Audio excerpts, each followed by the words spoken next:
ہم میڈیا کے ذریعے بتانا چاہتے ہیں کہ یہ رات مخدوم عباس علی قریشی ان کے ڈیرے پر گڑھ مہاراجہ پولیس نے کھلی دہشت گردی کی ہے، ان کے گھر پر دھاوا بولا ہے۔ تو ہم احتجاج کرتے ہیں اور ہم تمام لوگ آج یہ بتانا چاہتے ہیں کہ اگر گرفتاریاں چاہیے تو ہم بالکل گرفتاریاں دینے کے لیے تیار ہیں۔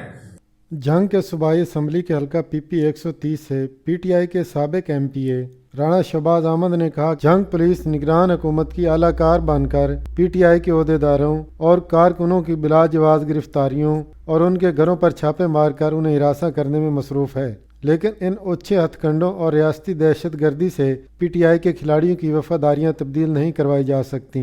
پریس کلب میں ممبر پنجاب بار کونسل چودھری محمد مشتاق اور دیگر رہنماؤں کے ہمراہ پریس کانفرنس کرتے ہوئے رانا شہباز احمد نے کہا کہ پی ٹی آئی کے ضلعی نائب صدر محمد اشرف جرکی کو گرفتار کر کے ان کے خلاف تھانہ مسفن میں جھوٹا مقدمہ درج کیا گیا، جبکہ گڑھ مہاراجہ میں ممبر بار مخدوم عباس علی قریشی کے گھر چھاپہ مار کر دہشت پھیلائی گئی۔ انہوں نے کہا کہ اگر حکومت کو گرفتاریاں ہی مطلوب ہیں تو پی ٹی آئی کے عہدیدار اور کارکنان خود سے گرفتاریاں دینے کو تیار ہیں، لیکن پی ٹی آئی کی قیادت اور کارکنوں کے خلاف بلا جواز جھوٹے مقدمے درج کر کے اور ان کے گھروں پر دعویٰ بولنے کی وہ شدید الفاظ میں مذمت کرتے ہیں۔ انہوں نے کہا کہ ایک طرف پولیس سیاسی گرفتاریوں میں مصروف ہے تو دوسری طرف ضلع جنگ میں کرائم کی صورتحال ابتر ہو چکی ہے، دن دہاڑے تاجروں کو لوٹا جا رہا ہے، چوری اور ڈکیتی کی وارداتوں میں بھی خطرناک حد تک اضافہ ہو چکا ہے۔ ان حالات میں پنجاب کی نگران حکومت ہوش کے ناخن لے اور اپنی آئینی ذمہ داریوں کو پورا کرتے ہوئے 90 روز میں الیکشن کروانے کا بندوبست کرے۔